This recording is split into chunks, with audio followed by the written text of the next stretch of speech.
Good afternoon, everyone. Before we start, please turn on your camera, everyone.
Mental illness is not a choice,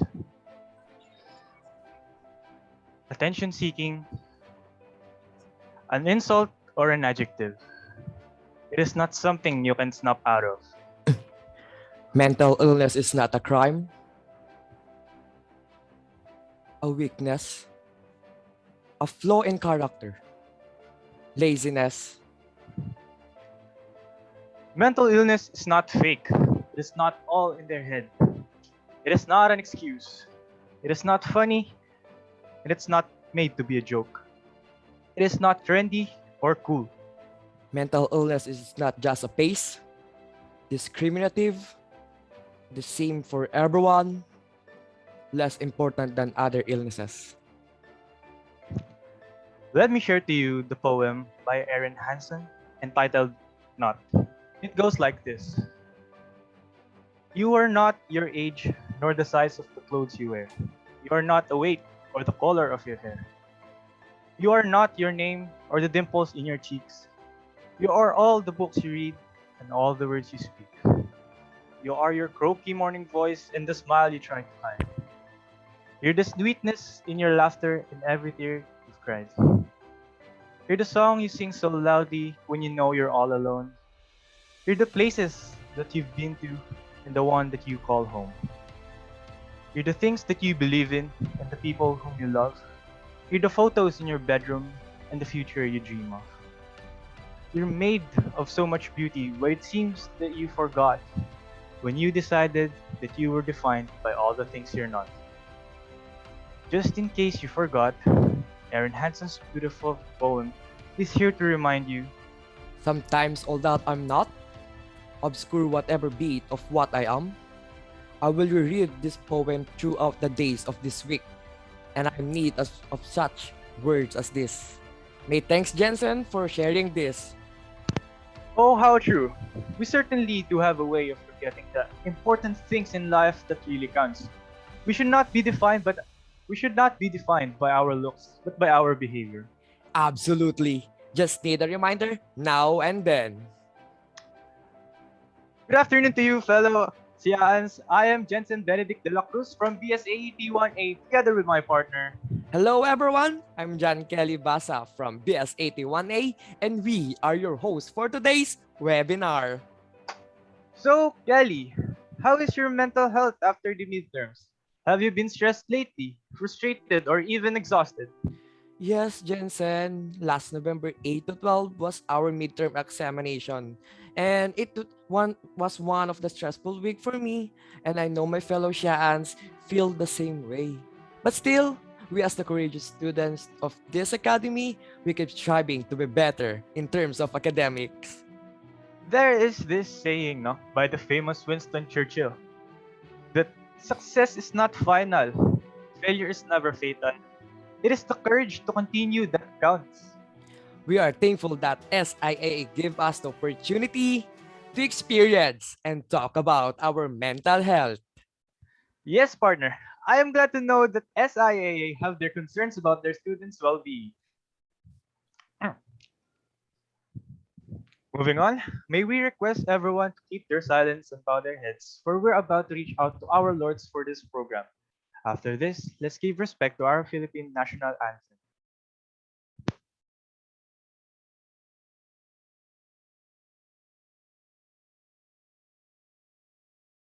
Mga kababayan, ang pambansang awit ng Pilipinas.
Mga kababayan, ang pambansang awit ng Pilipinas.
To start our program, please welcome our beloved Director for the Academics, Dr. Josefina R. Torres, for her opening remarks.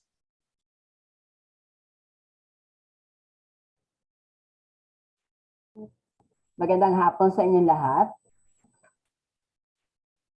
Okay, nakita-kita ulit tayo kahit na virtually. Naririnig ba ako? Okay ba yung audio?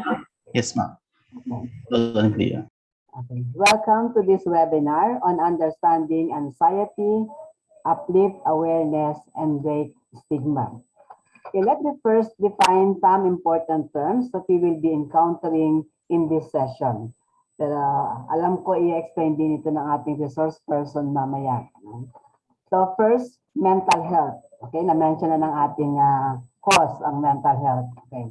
Mental health is a state of well-being in which a person understands his or her own abilities, can cope with the normal stresses of life, can work productively and fruitfully, and is able to make contribution to his or her community. On the other hand, the American Psychological Association defines anxiety as an emotion characterized by feelings of tension, worried thoughts, and physical changes like increased blood pressure. Anxiety is our body's natural response to stress. It's a feeling of fear or apprehension about what's to happen or what's to come. For example, the examination days, first day of school, going to job interview or submission of projects, reports, grades may cause most of us to be anxious and nervous. And then we also have the stigma. It is when someone views you in a negative way because you have a distinguishing characteristic or personal trait that's thought to be or actually is a disadvantage. So that is a stigma. These terms may be part of or has already been part of our lives as teachers and students. As teachers, sabi nga po ng mga marami at alam na rin natin to, we have the noblest profession because teaching is the profession that teaches all the other professions. Tama naman po, di ba? Pag walang teacher, walang estudyante, okay? So, walang teacher, there will be no transfer of knowledge. So, in order to continuously improve the educational system, healthy teachers, emotionally and physically, are needed to maintain a happy environment in the classroom. So, kailangan po natin ng healthy teachers, no? Hindi lang malusog. So, mentally and physically. So that we will also have healthy students. Thus, we must know how to manage stress in an educational environment. However, for almost 2 years now, alam naman natin na ang COVID-19 handyan pa rin. So COVID-19 pandemic has brought many challenges to students, educators, and parents. We can see COVID-19's broad impacts on students as a result of change in teaching modality from face-to-face to online classes or distance education. We have the social distancing guidelines, constraints on physical movement and social activities due to quarantine, and other unexpected changes to their lives.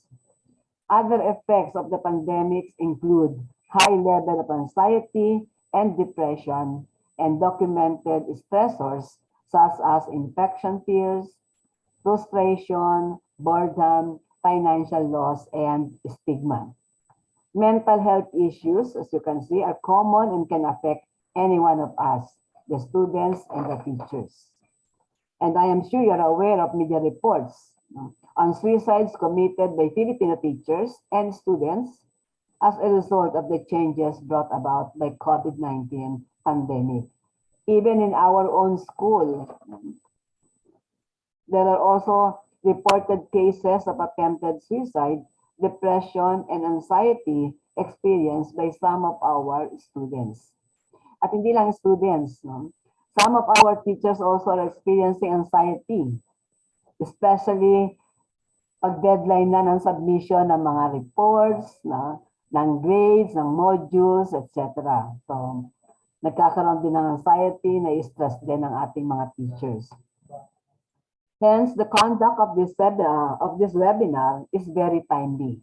Napapanahon talaga at kailangan natin. It aims to share and discuss the different mechanisms to cope with anxiety and other potential stressors related to studying or working in academe under the pandemic. Our resource person will present the positive steps that can be taken to promote mental health and well-being. So once again, I welcome you all and I wish you an inspiring and enlightening event. Maraming salamat po. Thank you, Dr. Torres, for that amazing opening remarks for this afternoon's webinar. Aren't you excited, Brother Kelly, for the topics that we are going to tackle for this webinar? Yes, partner. I'm very excited. Alam ko mga taga-Shaans ay mga excited na din. So without further ado, we're calling one of the beauties of our instructors, Miss Caitlin A. Machenzo, to introduce our speaker for this afternoon. Thank you, Mr. Basa. Good afternoon, everyone.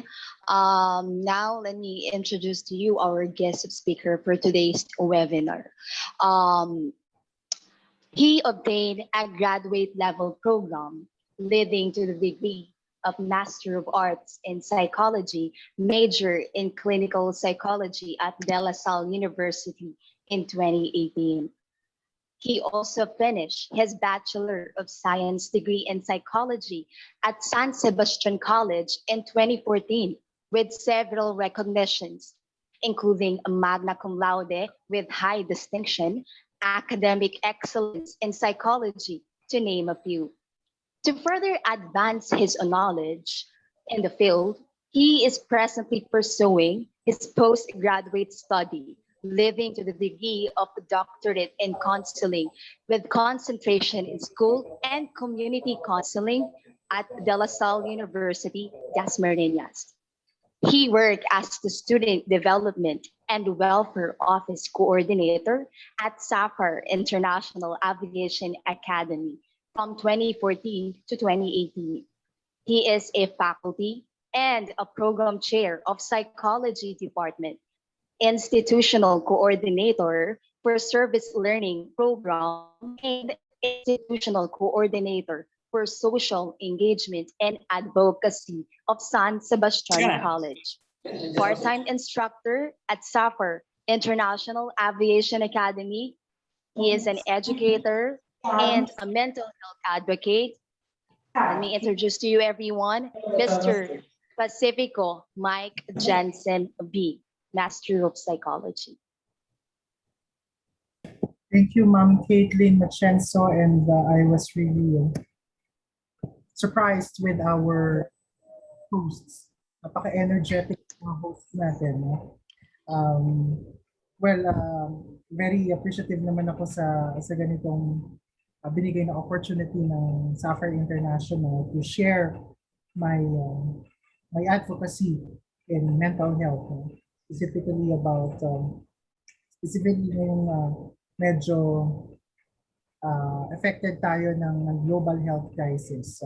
Now, I will be presenting awareness, particularly with anxiety, because isa rin to sa medyo affected ng global health crisis and sometimes often neglected in individual level. No? Let me share my screen. But I am audible before we proceed.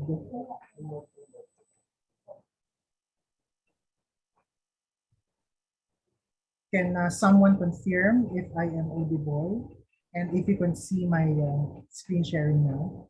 Yes, sir. All clear. Thank you. All right. So this topic is about understanding anxiety, Uplift, and breaking the stigma. Now, some of you might be confused. Ano ba yung difference between anxiety and fear? Because itong mga terms na to can be used interchangeably. So later on, we will be discussing saan ba sila nagkaiba at ano yung mas madaling distinction that we can make use of when we speak of anxiety and fears. For this webinar, it covers understanding anxiety, ano yung scientific explanation of anxiety, the difference between fear and anxiety, and when anxiety becomes problematic, the role of pandemic in anxiety. We will also be discussing anxiety-related disorders or problems like Siguro you have heard of generalized anxiety disorder, panic disorder, very common ngayong pandemic. Even yung OCD, right? And comorbid sa kanila, ibig sabihin palaging attached dito sa anxiety disorder, yung major depressive disorder. Ang tawag natin dito in a layman's term ay depression. No? Mas kilala yung major depressive disorder as depression. I will also discuss to you how to get help, okay? Like seeking professional help, reaching out to your friends, to your family members, to your significant others, and also seeking mental health information like this one, like the ones we're doing right now. And later on, for the open forum, I will be looking forward to your questions. Huwag mahiyang magtanong, diba? Because by asking, they learn things. Okay, now I want you to look at this presentation. Okay, focus your attention in this presentation. And probably familiar kayo dito sa question ni Tito Boy sa isang pageant. Diba? Na talaga namang ikinagulat ng lahat dahil mahirap sagutin yung question coming from Tito Boy. Sabi niya, ngayong madalas marinig ang it's okay not to be okay. When is it okay not to be okay? And when is it not okay to be not okay? So medyo komplikado. Medyo komplikado yung tanong ni Tito Boy. Dalawang choice, dalawang patterns yung kanyang question, di ba? Number one, when is it okay not to be okay? And when is it not okay to be not okay? Sagutin muna natin yung unang question. When is it okay not to be okay? At times we feel depressed, right? At times we feel anxious. These are negative emotions, but these are normal. Okay, ulitin natin. Normal when we feel anxious. Normal lang sa ating matakot. After all, pag walang anxiety, walang fear, we cannot protect ourselves. For example, tatawid ka sa kalsada. Before kang tumawid, titingnan mo muna yung kaliwa or kanan. Diba? Kasi meron kang fear, meron kang anxiety, kung baka masagasaan ka. But without anxiety and fear, tatawid ka na lang bigla. So anxiety is a healthy human emotion. How about sadness or loneliness? Paano naging normal yung pagiging malungkot? Okay? Again, as I've mentioned, this is normal because without feeling or without the feeling of sadness, wala yung feeling ng happiness. Okay? Remember that.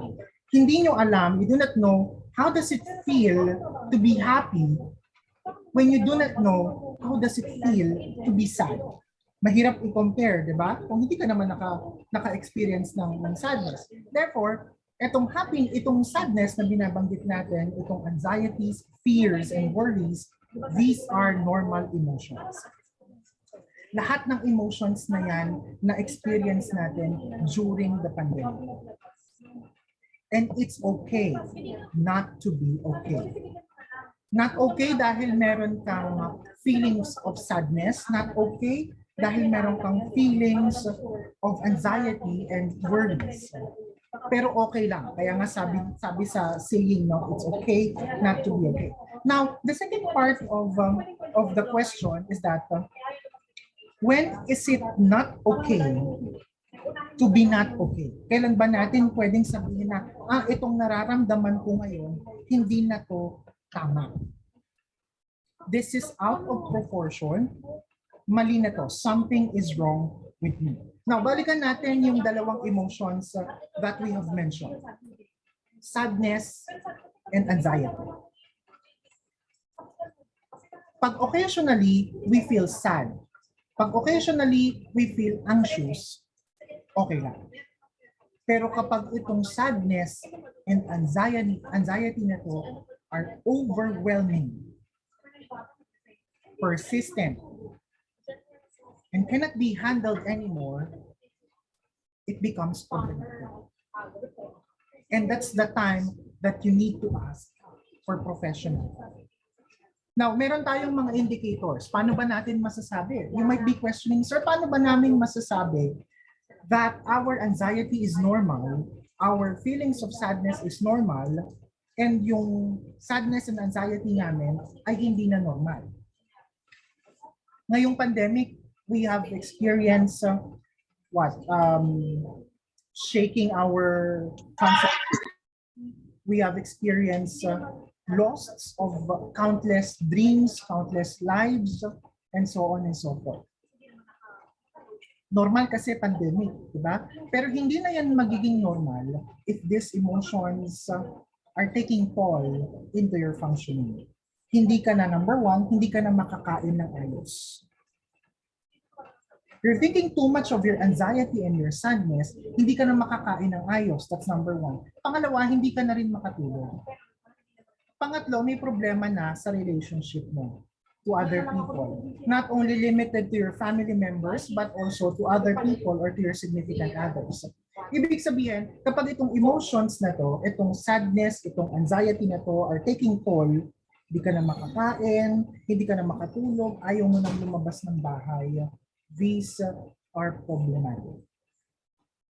And ito yung binabanggit natin that it is not okay to be not okay. This is when the time that you need to ask for help. Maraming mga libreng consultations ng mga psychologists and psychiatrists para lang ma-check natin yung inyong mental health. Kasi ang Filipino culture, sanay lang tayo na ang chine-check natin yung physical health lang natin. But we have this annual physical check-up. Pag we feel something wrong with us, may masakit, o masakit ang ngipin, pupunta sa dentista. Masakit ang likod, pupunta sa physician.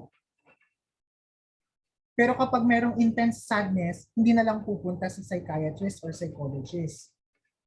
Maybe because of, number one, maybe because of financial, mahal din kasi magpa-consult sa psychiatrist. Mahal.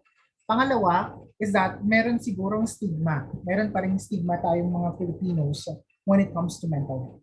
Pag nag-visit sa office ng psychiatrist, ay si ganito nagpa-check up yan sa psychiatrist eh. Siguro nababaliw na. Siguro may problema sa pag-iisip. Si ganito iniwan ng asawa niya. Tapos hindi na lumalabas ng bahay. Tapos nabalitaan namin nagpunta sa psychiatrist, baka nabaliw. Common stigma in the Philippine cultures. Minsan ito, this is one of the barriers to seeking mental professional advice. We want to break the stigma. We want to at least spread to everyone na it's okay na mag-seek ka ng mental health. No? Kapag meron kang na-feel na hindi maganda psychologically, then you ask a psychologist, you ask a psychiatrist, okay lang ba ako? Pwede ko bang ipa-check yung mental health ko? Okay, hindi ba to disorder? Hindi ba to problematic? Something like that. Okay. Now to frame our discussion later on, for the entire discussion of anxiety and with the comorbidity of depression, I want to ask all of you. Okay, I want to see your responses in the chat box. When was the last time you asked a friend, how are you? Or kumusta ka? Kailan kaya natin huling nagawa? Kasi minsan natatakot tayo pag nagkumusta ka, may kaibigan tayo, kumusta ka? Baka mangungutang, di ba? Sige, tingnan natin. When was the last time you asked a friend, how are you? Kumusta? Kanina lang. Okay? Kanina lang. 2 years ago. Forget. Kanina lang. Few minutes ago. Napakasimpleng bagay na medyo challenging para sa ating gawin. Hindi lahat ng tao ay brave enough to ask a friend, how are you? Not just checking you. Kamusta ka? Lalo na nung unang start ng pandemic, everything seems to be somehow problematic to almost everything, di ba? Nandun yung report na maraming namamatay sa COVID, walang vaccine, What else? Naka-lockdown tayo, extend yung community quarantine natin, tapos hindi natin alam, kailan kaya matatapos to? Or maybe we are questioning ourselves, matatapos pa kaya to? Now, asking a friend with this simple phrase, how are you, kamusta ka, can be self-motivated. You know, I will share to you that hindi lahat ng may problema sa pag-iisip, hindi lahat ng may problem psychologically or yung mga taong mentally challenged, kailangan palagi ng medication. Okay? Sometimes these people only need ears na makikinig sa kanila. Listening to their stories and narratives in life. Now, I would like to emphasize the common experiences that we've had during this health crisis, during the pandemic. Nakita natin yung pagtaas ng fears and anxieties. Right? Sino ba ang hindi matatakot? Diba? Ang report sa balita, pagka nagka-COVID ka, parang mag-goodbye ka na, diba? Mahihirapan ka ng huminga. Walang vaccine, walang treatment available, the drugs are only experimental. Okay?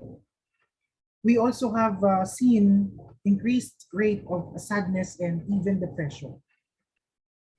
In fact, for the past 1 year and 5 months, if I'm not mistaken, 3-folds yung tinaas ng suicide rates in the country during the pandemic period alone. Yung tumatawag sa National Center for Mental Health in Mandaluyong, di ba ang thinking natin pagka merong may sakit sa pag-iisip, dali na yan sa Mandaluyong.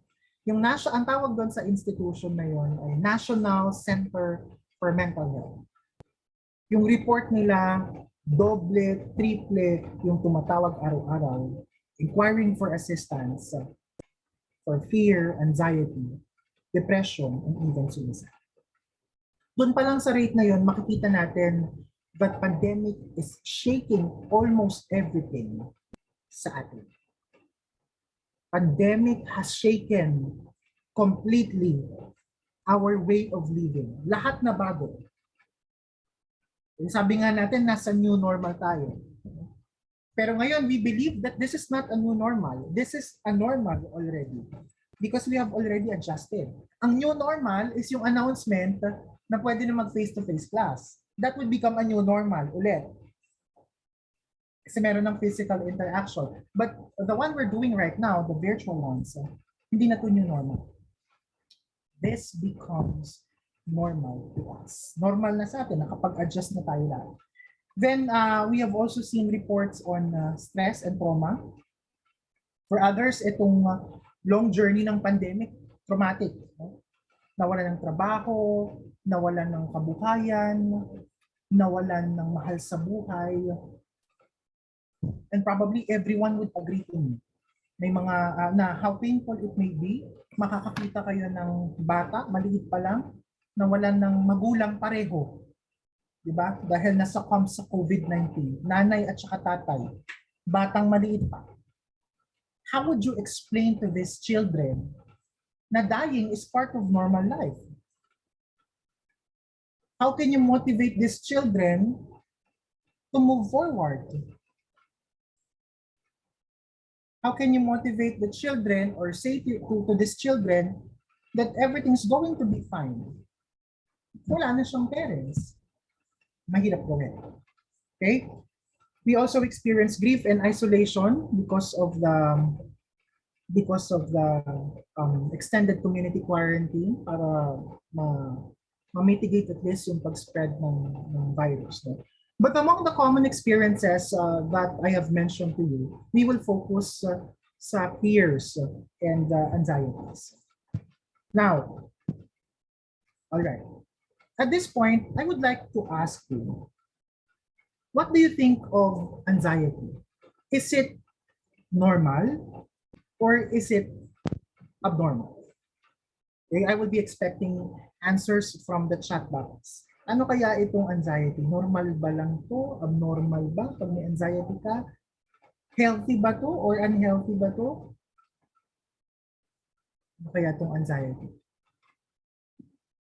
So, I have been talking to many people during the pandemic and they were complaining about anxiety. Gusto nilang mawala yung anxiety. Which we cannot do. As mentioned earlier on, it's part of normal human experience. Hindi natin pwedeng tanggalin yung anxiety. Naghahanap sila ng magic pill na pwedeng mag-take away ng kanilang mga anxiety. Okay? Alright, so halo, no? Unhealthy, normal, okay. Normal po siya pero unhealthy din. Normal, then magiging abnormal na pagsolve. That's correct. If this is occasional, having anxiety is normal. But if this is persistent, overwhelming, hindi na siya normal.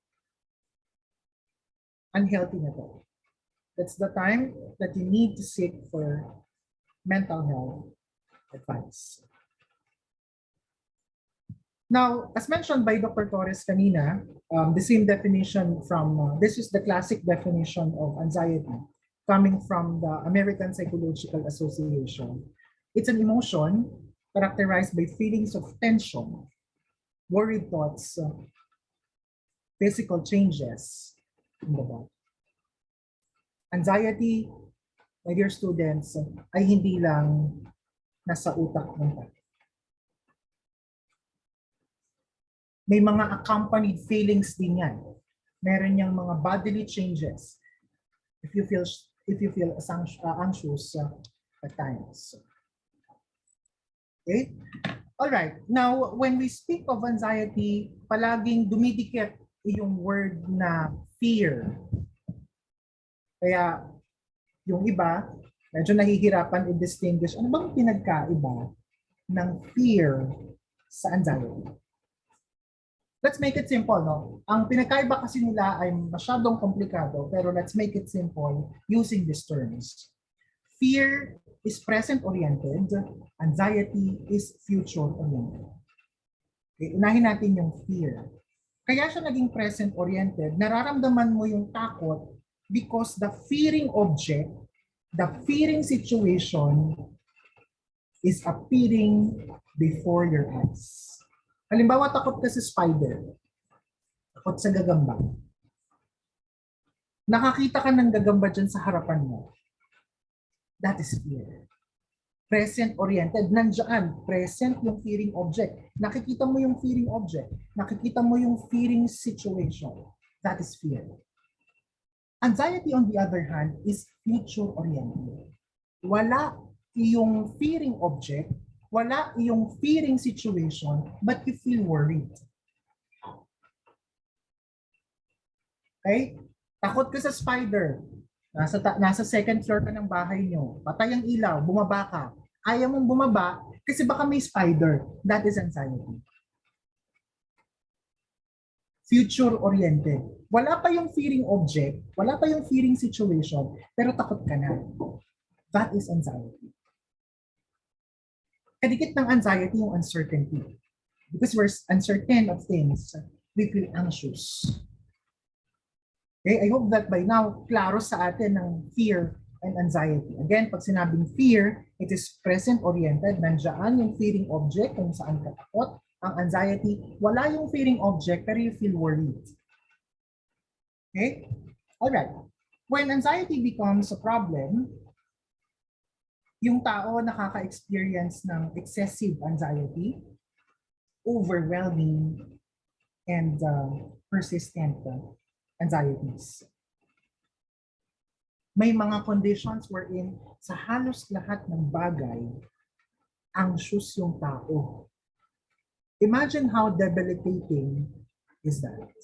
Hindi ka lang anxious sa isang bagay, hindi ka lang anxious sa spider, hindi ka lang anxious sa snake. Diba? Anxious ka sa halos lahat ng bagay. It's a condition. It's a disorder. Oh, later on, we will explore ano ba yung mga disorder na commonly related to anxiety.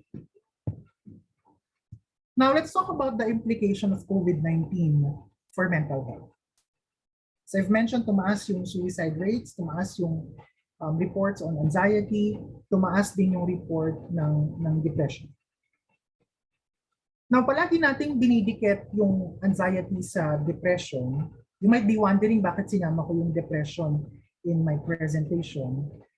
Because comorbid sila. Research suggests na kapag meron kang anxiety, you are prone to depression. And vice versa. Pag meron kang depression, you are prone to anxiety. Ano bang sinasabi ng science or biology in anxiety and depression? There is some, how do you call it, problem in your brain circuit. Pareho lang ng location yung problema sa brain mo, iba lang yung manifestation. Halimbawa, si Rovic and si John Kenneth. Pareho silang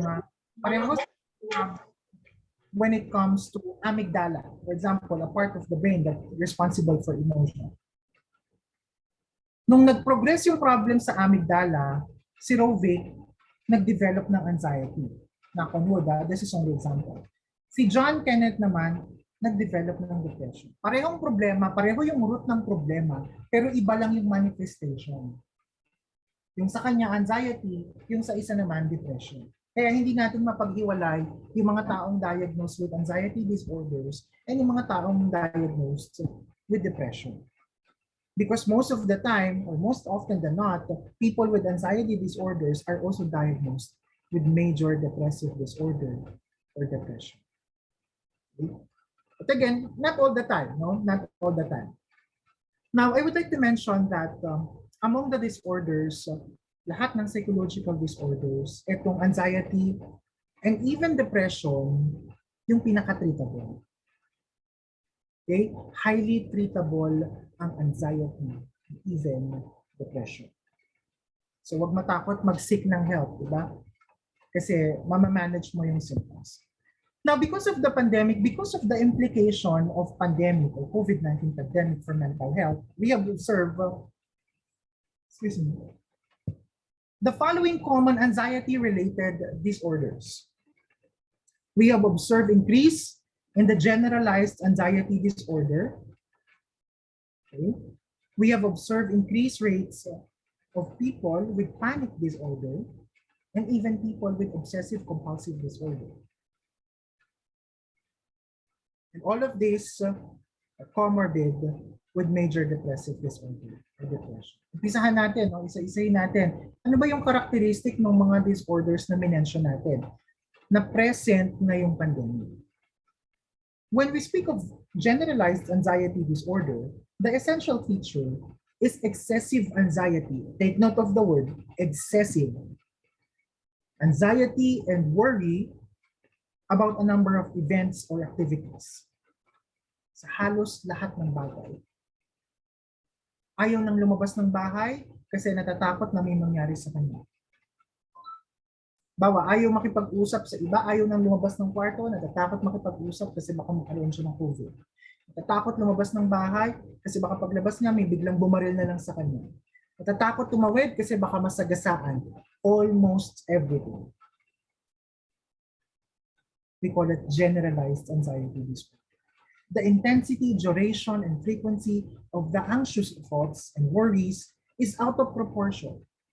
Hindi na normal pag sinabi natin out of proportion on the actual likelihood or impact of the anticipated event. May threat, pero hindi ganun kagrabe yung intense.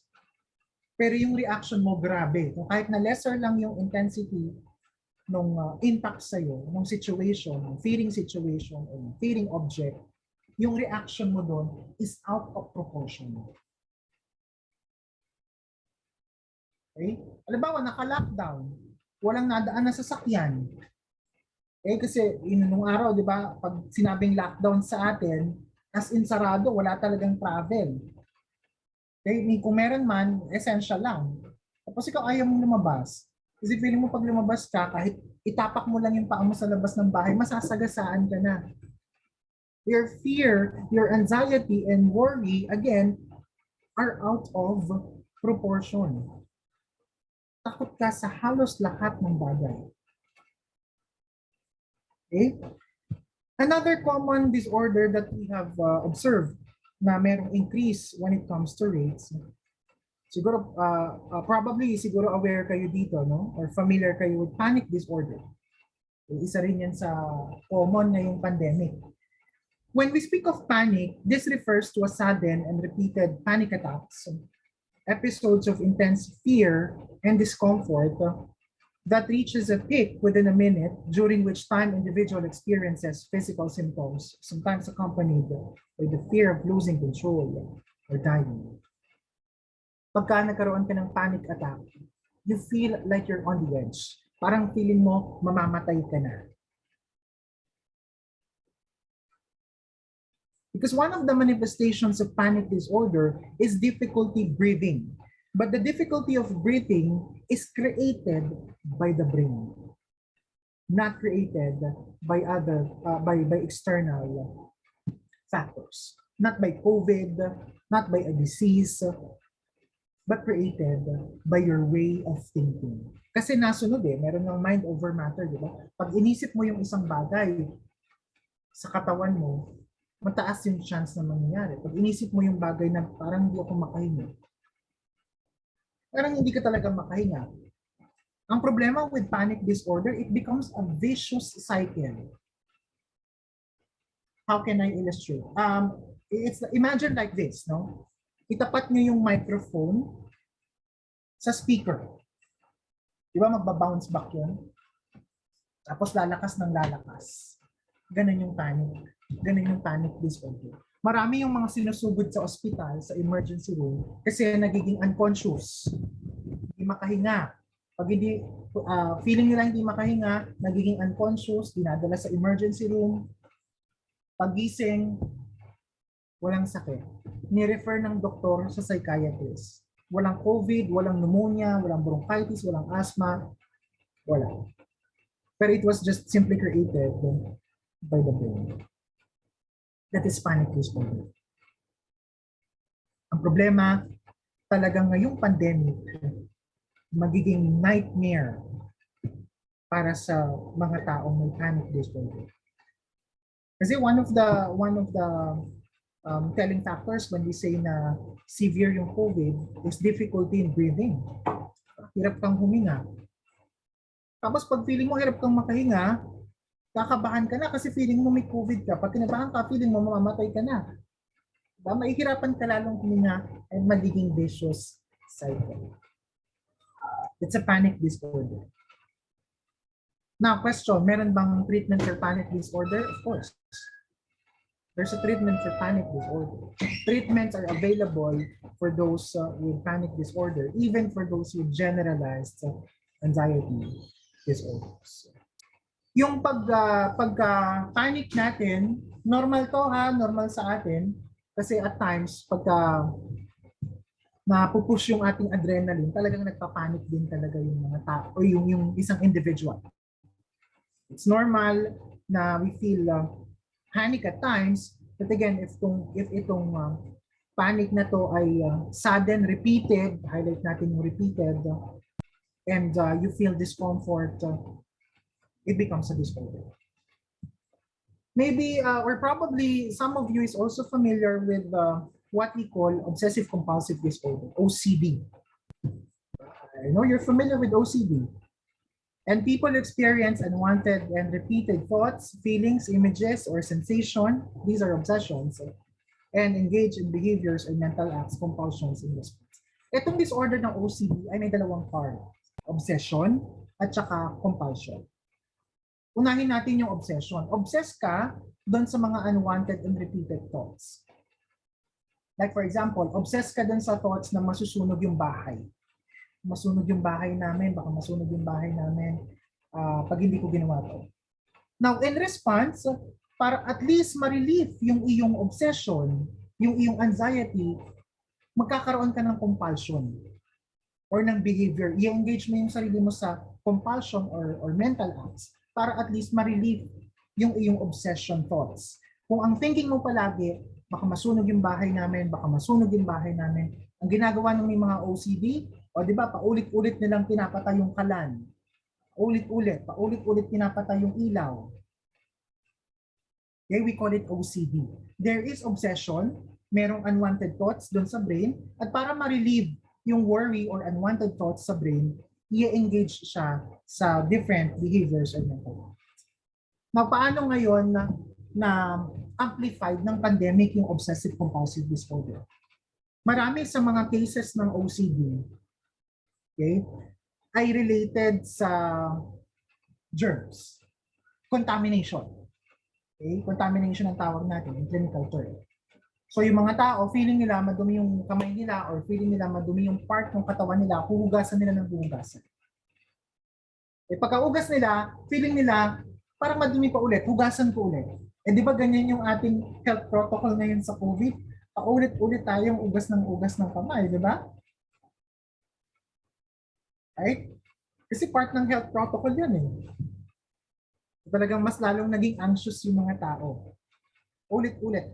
Now, if you're going to ask me if okay lang ba yung ganitong mga situation that at times, for some reason, nagdo-double check lang tayo ng lock, okay? Nagdo-double check lang naman tayo ng ilaw, kung talaga bang pinatay natin yung ilaw, pinatay natin yung aircon, pinatay natin yung kalan, pinatay natin whatever na pwedeng mag-cause ng fire sa bahay natin, okay lang. Okay lang. Now, kailan nagiging problema? Again, when it becomes excessive. Halimbawa, example natin si Renz. Halimbawa lang si Renz. No? I'll be calling names but don't take it personally. It's just an example. Si Renz ay merong habituation kung saan check siya ng check ng kalan, ng stove, pinapatay niya ng pinapatay. Okay? Si Renz ay nagmamanifest ng obsession and compulsion. Now, if yung obsession and compulsion na yan ay hindi naman nakaka-apekto sa daily life ni Renz, okay lang. Pero kung yung obsession and compulsions na yan nakaka-apekto sa daily life, it's a disorder. Paano nakaka-apekto ngayon? Halimbawa, pinatay niya, di ba? 10 beses niyang pinatay yung kalan bago siya umalis at pumasok sa school. Halimbawa, malapit na siya sa sapphire. Ilang steps na lang, papasok na ng sapphire. May pumasok sa isip niya, parang hindi ko napatay yung stove. Babalik nga ako ng bahay. That is obsessive compulsive disorder. Your functioning is affected by these obsessions and compulsions. But if you're doing all of this and your functioning is not affected, this is not a disorder. This is only habituation. Okay? Ayaw naman natin na diagnose ng mga disorders. Diba? Kahit pa paano, gusto natin yung least stigmatizing label sana para sa mga taong mentally challenged. Para naman konting iwas sa stigma. Hindi lahat ng, my dear students, hindi lahat ng may abnormal behavior merong disorder. Okay? Palagi yung tatandaan, hindi lahat ng merong abnormal behavior meron silang disorder. Okay? Of course, with all these compelling reasons, we have to consider major depressive disorder. I have seen a question in the chat box. I have seen questions, rather, maraming mga questions, but I will try to answer all your questions mamaya during our open forum. I am glad that you're sending your questions in the public chat box. Now, I've mentioned to you na itong major depressive disorder ay sinama ko in my discussion because it is often comorbid with anxiety disorders. Pag na-diagnose ka ng anxiety disorder, medyo asahan mo na mataas yung risk mo to develop major depressive disorder. This is depression. Okay? My dear student, depression is different from sadness. Okay? Kaya huwag sabihin na kapag malungkot ka kasi nakakuha ka ng 2/100 sa iyong midterm exam and you are sad, that is not depression. Okay? Huwag natin palaging i-claim na depressed tayo. Kasi pag pinlame natin na palagi tayong depressed, even in little things, mai-invalidate natin yung feelings ng mga taong really suffering from depression. Okay? I also would like to discourage you, Sian, to answer yung mga nagsisurface na depression scale online. Psychological tests does not diagnose people. Clinicians ang nagda-diagnose. Guidance counselor, psychologists, psychiatrists, sila yung mga nagda-diagnose ng disorder. Now, to know more about major depressive disorder or clinical depression, the essential feature of MDD is a period of at least, take note of this, 2 weeks during which there is depressed mood or loss of interest or pleasure in nearly all activities. Yan yung indicator namin para masabi namin na yung isang tao depressed or hindi depressed. Kapag yung depressed mood ng tao ay persistent for the straight 2 weeks, no, for the period of 2 weeks, that person is at risk of developing depression. Meron ding features na dapat nag-lost ng interest or ng pleasure yung tao. Hindi niya na nai-enjoy yung dati niyang nai-enjoy na ginagawa. Halimbawa, si Edward, for example. Si Edward ay mahilig maglaro ng Mobile Legends. Bawal lang, di ba? At nag-e-enjoy siya in playing Mobile Legends. Ngayon, nagkaroon ng depression. Dun sa 2-week period na yon, kapag ka naglalaro siya ng Mobile Legends, hindi na siya maka-feel ng pleasure. Hindi na exciting yung paglalaro niya. Wala ng pleasure at all. Kaya nga usually yung mga depressed people, nasa loob lang yan ng kwarto nila, nasa isang sulok, thinking about many things. A depressed person would not tell you that he is depressed. Marami akong nakikita sa social media, nagpo-post, I am depressed. A real and actual depressed person, walang oras magsabi that he or she is depressed.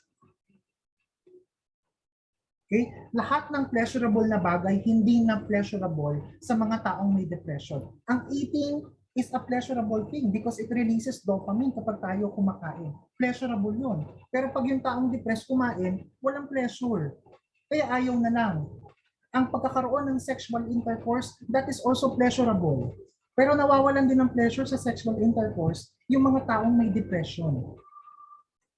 Okay? Because for some reason, they cannot explain themselves bakit ko nararamdaman yung ganitong emotions.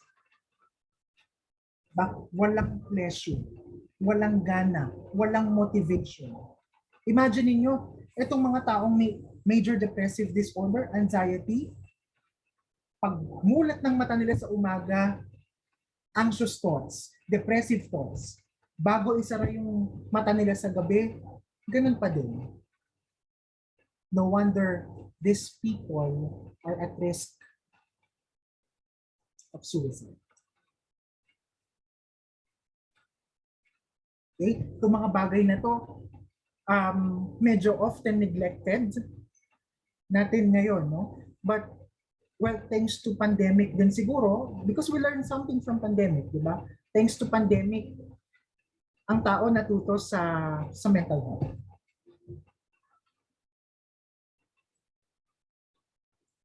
I'd like to share with you during the start of pandemic, I have been invited to many webinars related to mental health.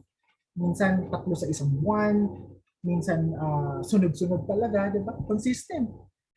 And that shows, it's a proof that during this pandemic, mental health matters. Diba? After all, there is no health without mental health. Diba? Hindi mo pwedeng masabi that you're healthy kung hindi ka naman healthy psychologically.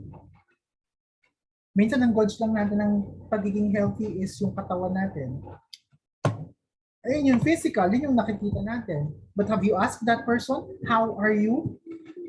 How do you feel right now? Maybe, maybe not. Nakakasalamuhan natin yung tao araw-araw. Tatanong mo na, kamusta ka naman ngayon? Kasi masaya siya, di ba? At hindi niya lang sinasabi na siya pala ay merong depression o meron pala siyang anxiety. Alright? Sige. Let's talk about commonly asked questions. Anxiety and depression, how does it feel, okay, to live? Okay, or how does it affect rather a person from living a normal life? You know, having a mental illness is debilitating. I should say that it is debilitating because it affects almost all of your daily activities.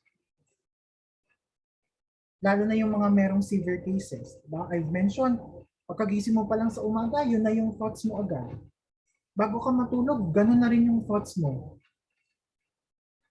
Diba? Kaya gigising ka sa umaga, gising na naman ako. Ganun na naman mafe-feel ko. Anxious na naman, depressed na naman, panic na naman. Parang walang good day. Kaya ano nangyayari sa iba? Last resort, we have suicide. Okay? It is also debilitating because yung pleasure experience affected. Eating, sleeping, relationship, sexual pleasure, lahat ay affected. And imagine mo kung hindi mo na-feel yung mga ganitong pleasurable na bagay, diba? It becomes a vicious cycle, talagang magiging hopeless ka.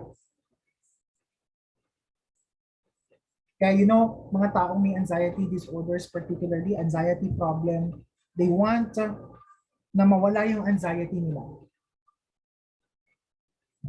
Okay? One of the things that I have introduced sa mga nakausap ko before with anxiety disorders or anxiety problem. Okay? Mahirap kasi maalis talaga mahirap na manage actually ang anxiety problems, no? But there's one very effective tool in managing anxiety. Acceptance. Very important ang acceptance. Kahit na paulit-ulit ako sa pagbabanggit ng acceptance, very important ang acceptance. But because if you have accepted, naa-anxious ako, hindi ka masyadong magiging affected na. You can let go of that anxieties if you have already accepted. Pero kung mas kinakalaban mo ng kinakalaban yung anxiety mo, lalo yang lalaki. Anong sabi nga natin sa saying? What you resist, persists. Habang talagang pinipigilan mo yan, ang anxiety na yan, lalo yang magpe-persists. Kaya dami kong pabalik-balik, no? Sabi ko din sa mga nakakausap ko, acceptance takes time. Hindi yan overnight. Na kapag sinabi ko ngayon na i-accept mo, bukas accepted mo na. Acceptance is never like that. Acceptance is a process. Yan, anxious ngayon. Tapos mag-chat na naman, no? Maghihingi na naman ng payo. Sir, na-accept ko naman na. Pero ba't may anxiety pa rin ako? Because hindi mo pa na-accept. That's why it keeps on bothering you. Pero once na na-accept mo na yan, lesser na yung bother niyan sa'yo. Alright, there is no magic pill in anxiety. Walang gamot na pag ininom mo, wala ka ng anxiety bukas. Nahuray, wala na akong anxiety. Okay? Walang ganitong gamot, no? It takes time for a person to recover from anxiety disorders or from even depression. Now, I'd like to mention that since anxiety is a normal human experience or it's a normal emotion, okay, hindi natin kayang i-remove yung anxiety sa atin. Hindi natin kayang i-remove. But what we can at least do is to control our responses. I-controlin natin kung paano tayo magre-react sa anxiety. If we can, Simply imagine na yung mga thoughts na nabubuo sa mind natin ay hindi naman totoo. Let them flow. Huwag bigyan ng meaning, huwag lagyan ng attachment. Kasi pag binigyan mo ng attachment ng emotion, lalong lalakas, di ba? Kasi ang memory, pag binigyan mo yan ng attachment ng emotion, lalo mo yung maaalala. Pero kapag hindi mo inattach yan ng emotion, hindi mo na yan maaalala masyado. No? Like halimbawa, bakit yung traumatic childhood experience mo 10 years ago, naaalala mo detalye by detalye. That was 10 years ago. Alam na alam mo kailan nangyari, sinong nandun sa traumatic event, ano yung reaction mo, tandang-tanda mo because you have attached memory to that experience. Pero bakit yung ulam nyo 2 weeks ago, hindi mo na maalala? Because you did not attach emotions to that memory. Hindi mo binigyan ng impact yung memory niyo. And the same is true with anxiety. If you want your anxiety to somehow lessen its impact, just imagine your images, the images and thoughts in your brain flowing, and do not mind them. Sa OCD, kung nasarado mo na yung stove ng one time, tapos may biglang pumasok sa isip mo, parang hindi ko nasarado. Baka masunog yung bagay, yung bahay. Just let them be. Challenge yourself. Nasunog ba? O masusunog ba? Okay? But again, I would like to have a caveat here. No? In my explanation, this looks like a very easy thing to do. Convincing others to just let these images flow in their brain. But mind you, convincing someone with anxiety disorder, depression is somehow difficult as reaching stars and moving mountains. Napakahirap. As much as possible, kapag ka naka-experience kayo ng something wrong in your body, because ikaw lang ang makakapagsabi kapag may mali sa body mo, something is wrong with me. Bakit ganito yung sleeping pattern ko? Dati 8 hours, ngayon 4. Putol-putol pa. Tapos naging 3. Tapos hindi ako makatulog. Something is wrong with you. Then ask for help. Kasi baka pag nag-progress yan, lalo pa tayong malintikan, no? Alright. So another question that is commonly asked to mental health professionals and practitioners, no? Okay, is what are the things that we need to practice, okay, to somehow avoid negative thoughts and possibly help us cure from this disorder. And okay, first and foremost, my dear student, walang cure sa mental disorder. Okay? Ulitin natin. Walang cure sa mental disorder. So paano na yun, sir? Paano ngayon yan? Ba't lalapit pa kami sa mga professionals kung wala naman palang cure? Mental disorders can only be treated, but it can never be cured. Magkaiba yung cure sa treatment. Pag sinabing cure, you will be completely free of that disease or that disorder. Na pag uminom ka ng gamot, mawawala na yung depression sa iyo all throughout, or anxiety sa iyo all throughout. But because all of these things that we are discussing are brain problems, medyo mahirap gawin yan. What we can at least do is to manage symptoms. Pag ikaw ay nag-take ng therapy or kaya ng medication, na ma-manage mo yung symptoms.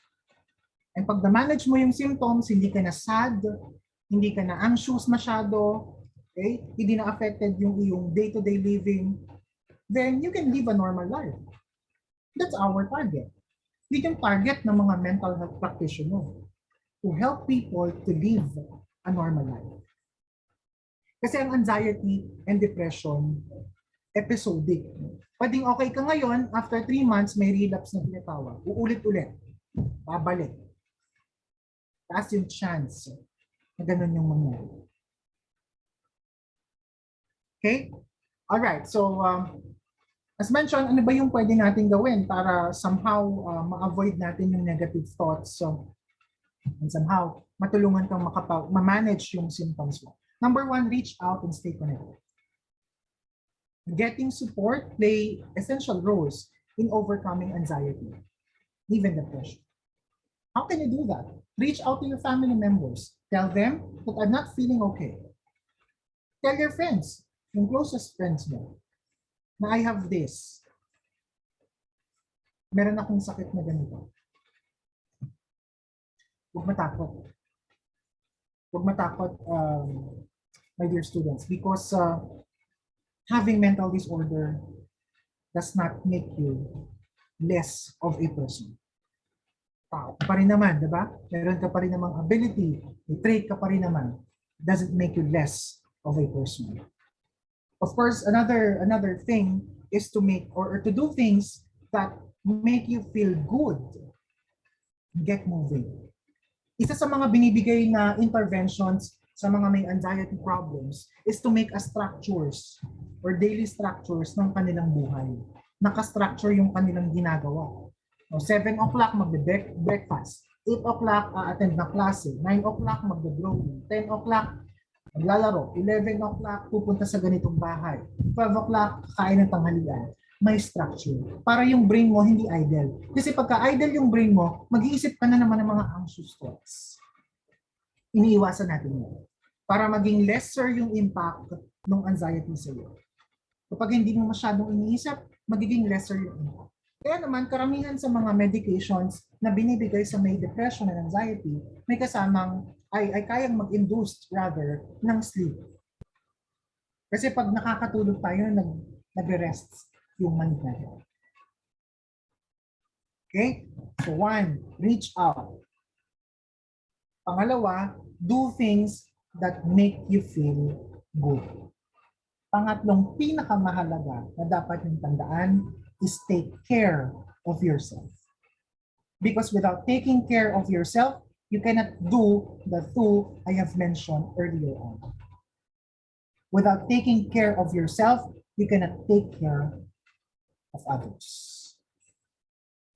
Okay? I hope that these things are very clear to us. Okay. Let's go to last part of our webinar, no? Paano ba tayo makakatulong? Okay? Or paano ba tayo hihingi ng tulong when we are experiencing anxieties and related problems? Seek professional.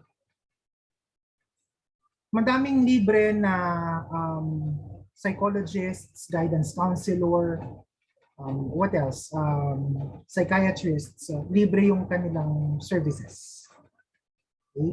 Can contact them. Marami akong mga contact them na nag-offer ng free services psychologically. So if you want, I can share it with you later on. Para kung meron kayo na experience na hindi maganda, then ask them. Ang first option natin with anxiety disorders ay counseling. Counseling muna tayo. Counseling, talk therapy muna tayo. Kakausapin natin, titingnan natin, where is this person coming from? Saan ba nanggagaling itong anxiety niya? Pag hindi nakuha ng counseling, then that's the time na refer natin siya for additional help like medication. Pero bago kayo mag-take ng medication, di-discuss muna ng psychiatrist sa inyo yung gamot.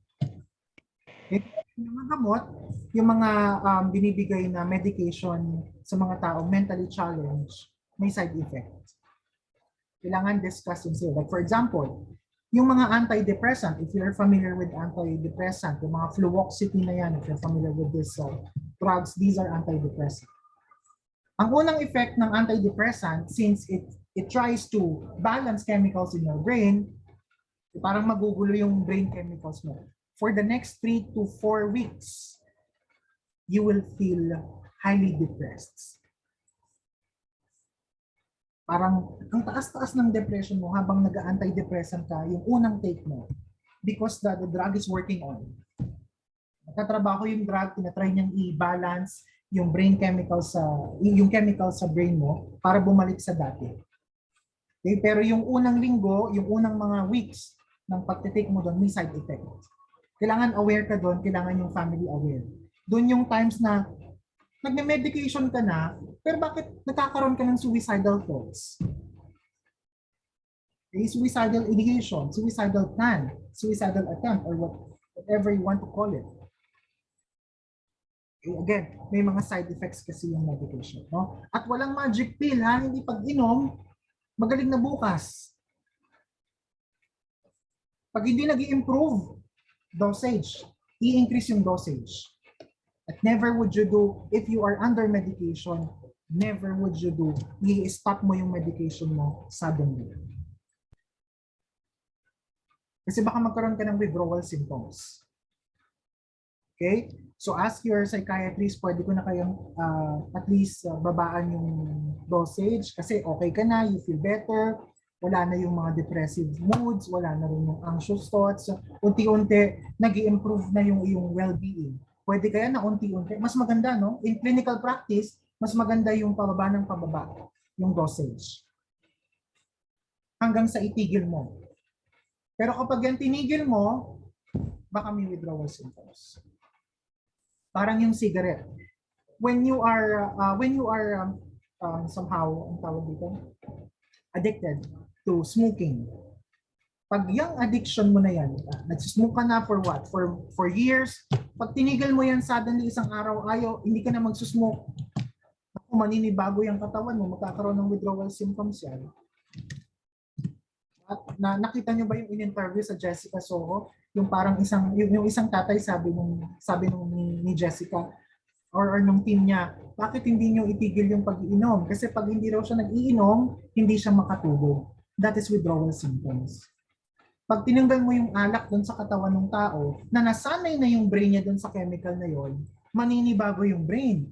At maglalabas siya ng simptomas, warning you, giving you warning na, hey, something is wrong. Bakit merong nawala doon sa body? Medications that are prescribed to people na mentally challenged are sometimes highly addictive. May mga medication na highly addictive. But yung newer drug kasi na ginagamit natin for depression ngayon, hindi na siya ganun ka-addictive. Pero yung mga dati, medyo addictive yung drug na yon. Kaya yung mga psychiatrists, ang mga psychiatrists, meron yung specialization. Meron pa yung binibigyan sila ng S2 power prescription ng Dangerous Drugs Board para makapag-prescribe sila ng isang medication that is highly addictive or kaya fast-acting. Kasi hindi pwedeng, kasi yung mga gamot sa brain, pwedeng magamit sa organized crime. Yung mga fast-acting drug to relieve anxiety and depression, may kasamang pampatulog. Fast-acting drug, diretso sa central nervous system mo yon. Pag tinake mo yon, ilang minutes lang, aantukin ka. And these drugs can be used in organized crime. Kaya hindi siya pwedeng over-the-counter, mabibili mo lang. Diba? Yung mga psychiatrists, meron yan talaga silang S2 power prescription kung saan sila lang entitled to give this prescription at saka yung mga pharmacy, sila, ito lang yung mga magbibigay, yung allowed magbigay nitong mga gamot na ito. Mga napapanood natin sa TV, di ba? Yung sa mga dramas, kunyari may ilalagay na bubuksan yung kapsula, lagay na gamot dun sa inumin ng tao, tapos pag ininom, makakatulog na. Pero yun naman ay OA. Okay? That's overacting. Hindi pag inom mo, tulog ka na agad. Hindi naman ganon, no? Meron tayong minutes of interval before it takes action. Pero napaka-fast acting ng mga drugs na yan, pagka ininom mo yan, aantukin ka. No? Kasi ang problem din ng anxiety, may mga anxiety, even depression, either meron silang insomnia, kulang sila sa tulog, di makatulog, or kaya hypersomnia. Yung hypersomnia naman, ito naman yung tulog ng tulog. Yung tulog ng tulog naman sila as a result. It can be insomnia or it can be hypersomnia. Second of all, reach out. I've mentioned this before. Reach out kayo sa family nyo, sa friends nyo. Do not be ashamed of your condition. Tell them that you're experiencing problem, na meron kang pinagdadaanan ngayon, and this is the time that you need them most. You need support. And lastly, seek for more mental health awareness information. Like the ones we're doing right now. Okay? Now, if there's one thing that I want to leave to you as we end this webinar, this is a note to remember. I hope that you can see it. Right. Okay, remember this. Everything that happens to our lives ay transient or impermanent. Walang permanente. Nothing lasts forever.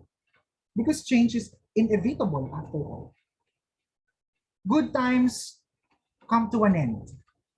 And so, the bad ones. You might be suffering from this illness, but it will end soon.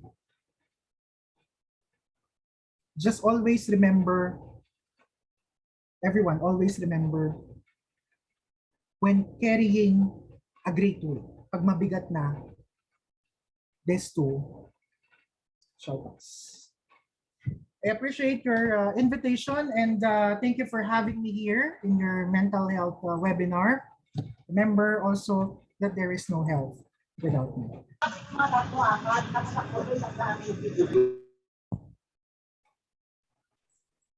Talaga nga namang napakaganda ng ating discussion na nangyari ngayong afternoon. Ang dami nating natutunan.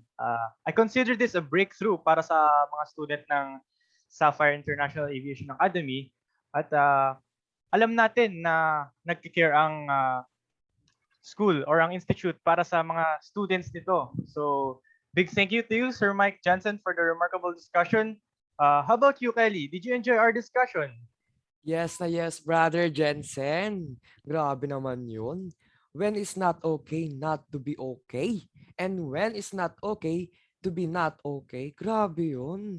Ikaw ba, partner, kamusta ka naman? Baka wala kasing kumukumusta sa'yo. Ako na yung kumukumusta sa'yo.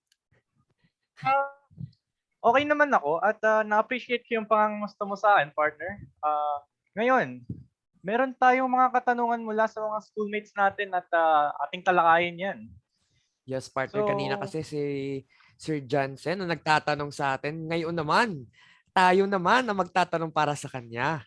Okay, let's begin with Miss Lynn Angel A. Panganiban. Sir Jansen, if may anger management yung isang person and clinically diagnosed, paano po yun? Okay, so let's review. If my anger, ano ba to? Anger management issues. I think that's what you are referring to. If may anger management issues ba, yung isang tao or isang person, clinically diagnosed po ba yun? Again, hindi lahat ng abnormal behavior ng tao can be diagnosed. But there are disorders that may fit kapag ka merong anger issue yung isang tao. Pwedeng meron siyang, halimbawa, antisocial personality.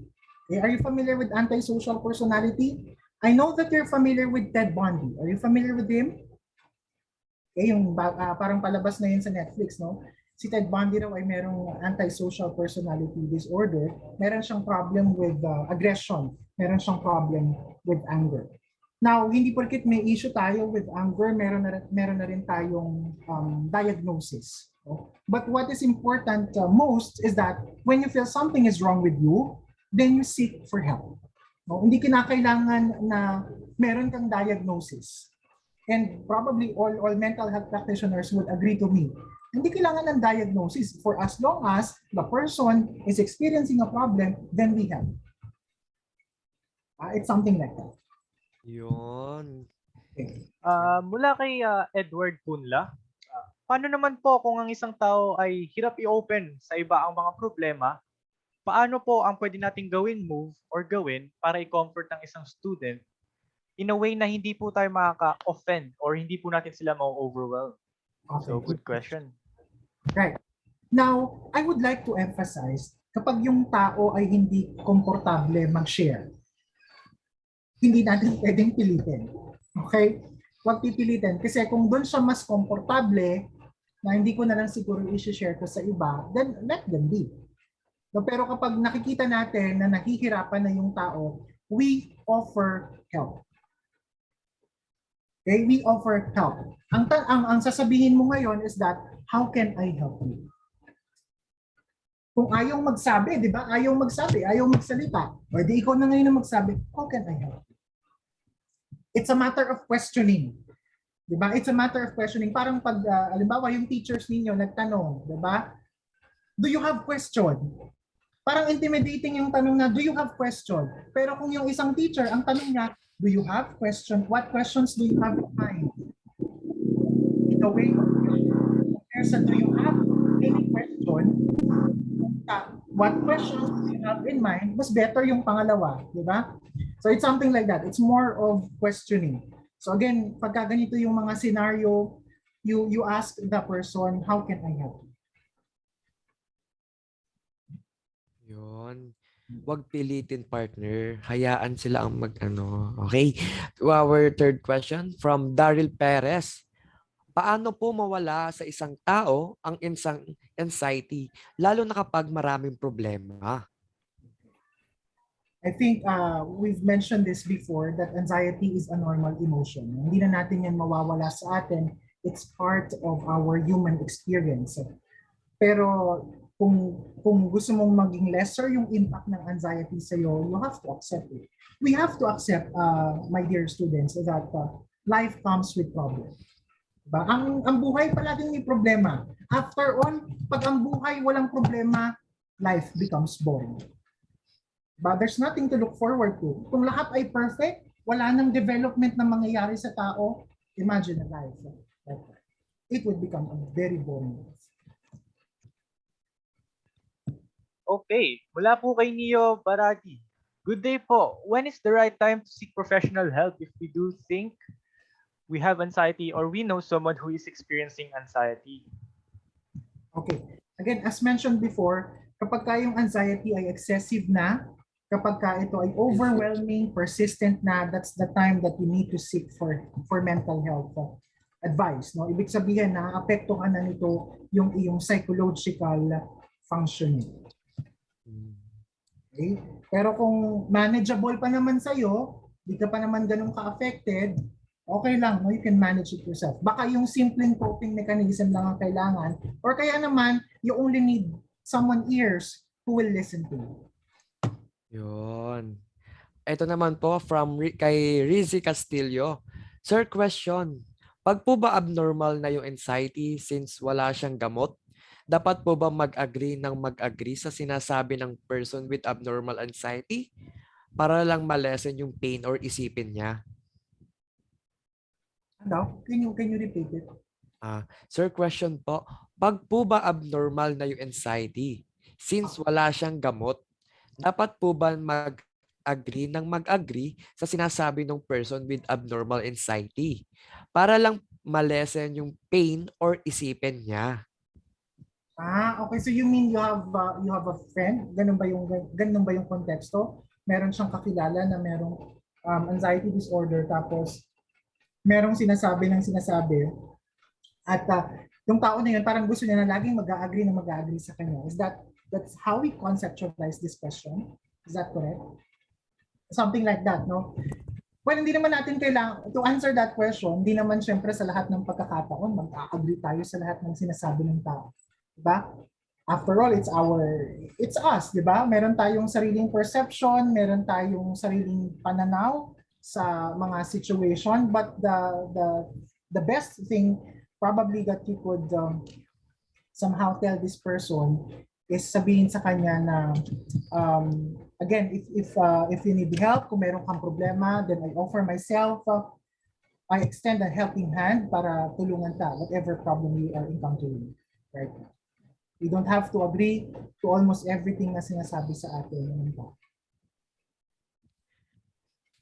Okay, I think we have many questions pa in send privately. I suggest that you send it to everyone so that our hosts can see it. Kasi may mga questions dito sa aking chat box na direct yung pag-send nila ng messages. So I do not know kung nabasa nyo na ba ito or hindi nyo ba ito nabasa. I suggest that if you have questions, send it to everyone para makita natin. So there are a lot of concerns pa po, no, sir? I hope you have your patience to answer all this. Thank you very much. So for another question, sir, ano po ang difference ng anxiety caused by fear from the PTSD? Ano daw? Ano ang difference ng Anxiety caused by fear sa PTSD. Yes po. Okay. Now, PTSD and anxiety are different diagnoses, no? Magkaiba yung diagnosis nila in our Diagnostic and Statistical Manual for Mental Disorder, magkahiwalay. Ang anxiety related disorders, okay? Ang pinaka-focus ang highlight ng disorder na to ay nasa worry, nasa fear, and nasa anxiety. Ang PTSD, ang focus nasa trauma. Okay? May traumatic experience yung tao. Kaya siya nag-develop ng post-traumatic stress disorder or PTSD kasi naka-experience siya ng trauma. Now, itong mga taong nakaka-experience ng trauma, okay, unlike person who has anxiety, nakaka-experience din ng disassociation. Okay? If you're familiar with multiple personality disorder, are you familiar with that? Kung napanood niyo yung movie na Split Yes, by sir. Ron, Yes, sir. familiar with Split, you're familiar with Rodora X. Ayan, ang tawag sa mga ganyang klase ng disorder ay dissociative disorder, and kung huhukayin natin saan nanggaling yan, sa trauma. Yes, Okay? sir. Hihira magkaroon ng ganyan yung may mga anxiety disorders. Pero yung may mga trauma, madalas silang magkaroon ng disassociation. Yes, sir. Yes, sir. Next question po from Heart Chanko. Good question. Sabi mo po, sir, huwag matakot magsabi. Ano pong masasabi mo, sir, sa mga parents na sinasabi na nag-iinarte lang daw yung anxiety or depression man po? Thank you po. Very good question. Question po. That is one of my students now. Hart, thank you for that question. That's one of the reasons why we keep on educating people about mental health. Okay? Kasi ano ba ang tingin ng tao ngayon sa mental illness? Pag sinabi mo, oy parang meron akong dinadamdam, may depression ako, meron akong anxiety. Ano bang sasabihin sa'yo ng tao? Wala yan. It's all in your heads. Anxiety, depression is more than that. Eh, hindi mo ma-explain. Tayo, kung wala tayong anxiety and depression, we cannot explain how does it feel to be anxious, how does it feel to be depressed to another person. Okay? Mahirap sabihin yan. Ngayon, in that case, Heart, to answer the question of Heart, that's the reason why ang Filipinos dapat educated talaga when it comes to mental health. Kaya lang, medyo hindi nga lang ganun kaganda yung pag-spread natin ng mental awareness, no? Na nakaka-spread lang tayo sa ganitong format through students, through organizations, pero sa common public, medyo hindi ganun ka grabe or hindi ganun kadami yung ating mga awareness campaigns and webinars. Wala tayong magawa dyan di ba? Kung yan yung thinking ng tao, mahirap yan mahirap i-reverse yan in an instant. Parang yung mga personality disorder, napakahirap niyan i-treat. Ay, ang hirap i-treat na may mga personality disorder. Kasi personality yun na-develop na yun sa kanya for a very long time. Diba? Ang hirap in an instant, we cannot do that. But I hope that yung mga parents na sinasabi ni Heart, sino man, ma-enlighten sila that anxiety and depression are real. They are disease. They are disorders.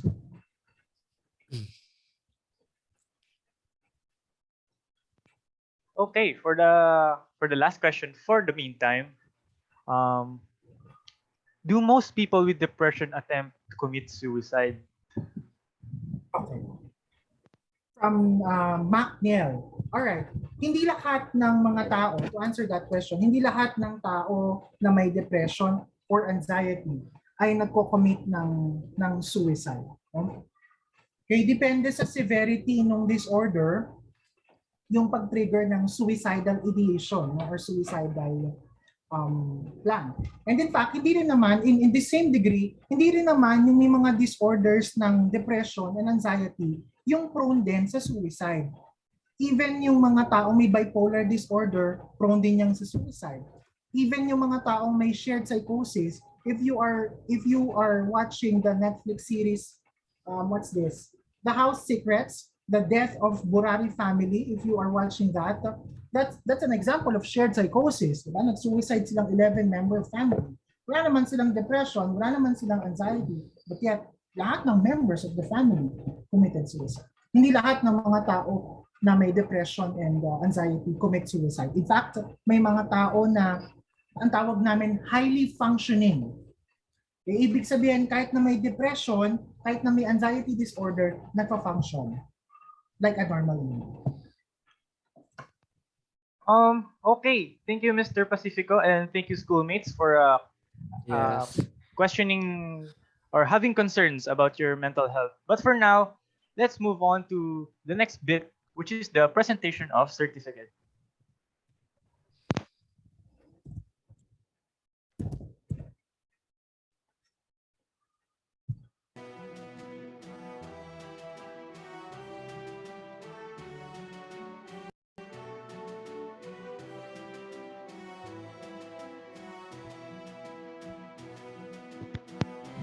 This certificate reads that Sapphire International Aviation Academy, 8227 Dr. A. Santos Avenue, Westmont Village, Barangay San Isidro, Parañaque City.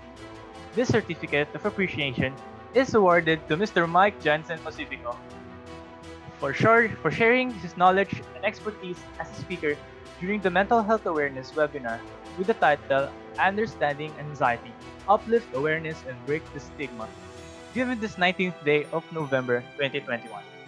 Signed by Mr. Navi and Garrido, signed by Mr. Dr. Fina Reyes Torres, signed by Ms. Catherine Levanza.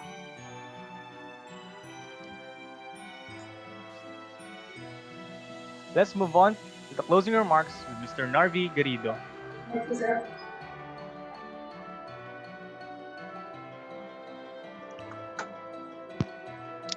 Hello everyone. Good evening na, no? Good evening na. Good evening na. So, first of all, I would like to thank Sir Jansen for sharing his expertise with us kahit busy siya. And then also I would like to thank Mr. Philip Bahada for his assistance para sa presentation. And then our masters of ceremony, si Mr. Basa and Mr. De La Cruz. So thank you for sharing your talents with us this evening. So ang gusto ko lang sabihin, no, so mukhang nabitin yung mga estudyante natin, yung mga umattend.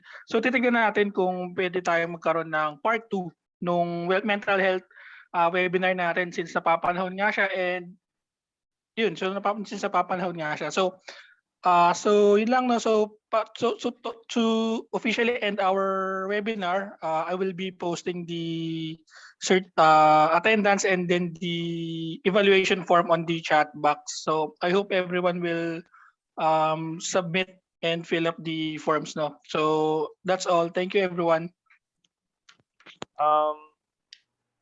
Let me inform you na please kindly open our camera for our photo opportunity. Magkakaroon tayo ng picture taking for this program.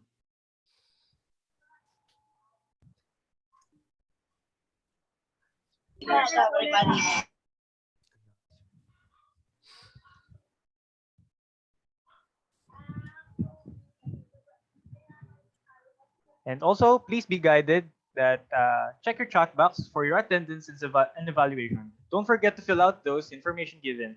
Right, partner Kelly? Yes, partner. To end this afternoon's webinar, we would like to everyone to join and sing the SIAA hymn.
you are dearest ang matter.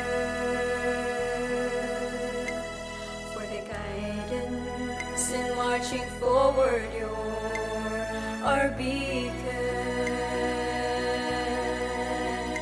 In your name we rejoice, in the silence you're our voice, your teachings are pride and inspiration. In challenges and obstacles, you dare not fret. To reach the skies and soar the heavens, you had a set. To bring you glory is our aim, on your success our hearts to beat. Your deeds of love keep us upbeat. You deserve a note more than this. Loyalty and honor we found in your nest. Hail is IAA, for your name we give our best. Our lives you filled with dreams and so much bliss. On barren land of hope you were sown. Starting small and spectacular.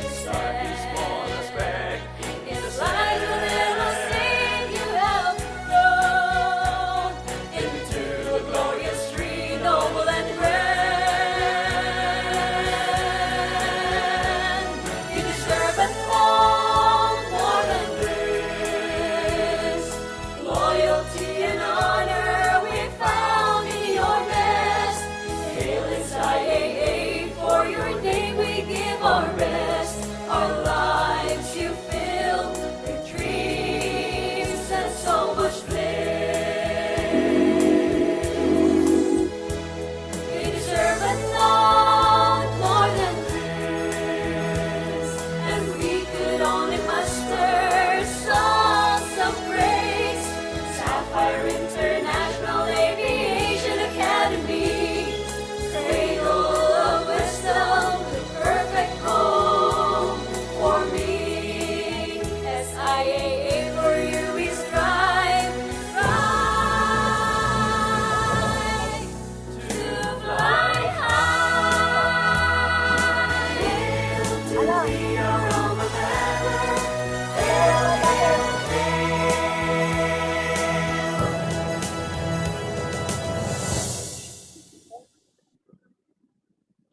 You have 10 minutes to finish your research. There is this saying from the famous artist Demi Lovato: you don't have to struggle in silence. You can be unsilent. You can live with a mental health condition as long as you up to somebody about it. Thank you. And good evening, everyone. And remember, the Academy cares for you. Let us stop the stigma. See you online.